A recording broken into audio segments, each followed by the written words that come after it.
ദൈവം ലോകത്തെ സൃഷ്ടിച്ചു. ദൈവം എന്താ ചെയ്തു? ലോകത്തെ സൃഷ്ടിച്ചു. അതിനുശേഷം ദൈവം ആദമിനെ ഹവയെ സൃഷ്ടിച്ചു. ലോകത്തെ സൃഷ്ടിച്ചു, അതിനുശേഷം ദൈവം ആദമിനെ ഹവയെ സൃഷ്ടിച്ചു. അതിനുശേഷം അവർ പാപം ചെയ്തു, തേജസ് നഷ്ടപ്പെടുത്തി. എന്നാൽ ഇവർ നഷ്ടപ്പെടുത്തിയ തേജസ്സിന്റെ പരിഹാരം ദൈവം എന്നൊരുക്കി. ലോക സൃഷ്ടിക്ക് മുമ്പ് നമ്മുടെ തേജസ്സിനായി. അപ്പൊ ആദ്യമേ തേജസ്സിനെ ഒരുക്കിയിട്ട് ദൈവം ലോകത്തെ സൃഷ്ടിച്ചു. എന്നിട്ട് അതിനകത്ത് ആദാമിനെ ആക്കി.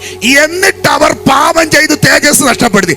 എന്നാൽ ഇവർ തേജസ് നഷ്ടപ്പെടുത്തുന്നതിന് മുമ്പായി ഇവർ നഷ്ടപ്പെടുത്തുന്ന തേജസ്സിന്റെ പരിഹാരം സ്വർഗത്തിലെ ദൈവം ഒരുക്കി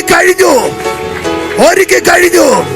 മനസ്സിലാകുന്നവർക്കായി ഞാൻ ദൈവത്തെ സ്തുതിക്കുന്നു. ഹല്ലേലൂയ.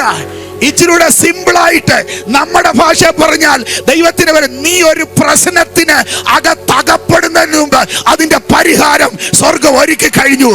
ഇന്ന് പകൽക്കാലം നീ കടന്നു പോകുന്ന സകല പ്രശ്നത്തിന്റെ പരിഹാരം, ആ പ്രോബ്ലം ഉണ്ടാകുന്നതിന് മുമ്പ് ദൈവം ഒരുക്കി കഴിഞ്ഞിരിക്കുക.